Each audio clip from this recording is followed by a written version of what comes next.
Hello, this is Boyd McLean with Notes Create Cash Flow. What I want to do is spend a few minutes with you talking about the difference between yield and interest rate on a note.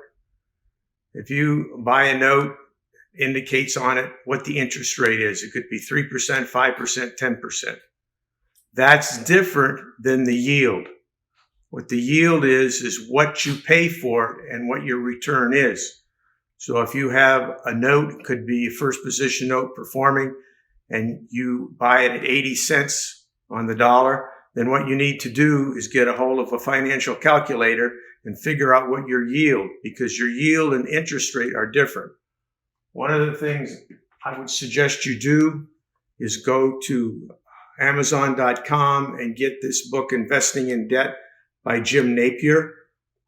I don't get anything for promoting it, but it's something that you should read and learn how to use a financial calculator so that you know what the difference is between yield and interest rate.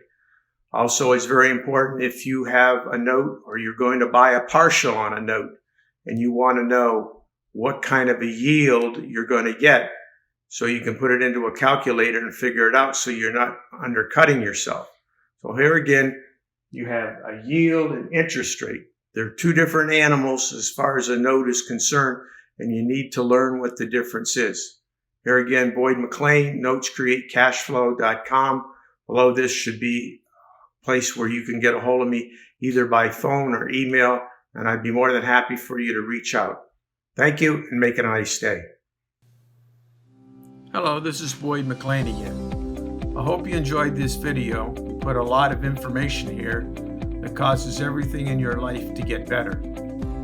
If you'd like us to notify you every time we put up a video, hit the subscribe button, then turn on notification. Check out all the videos and we will notify you when we put a new one up. Thank you, and make it a nice day.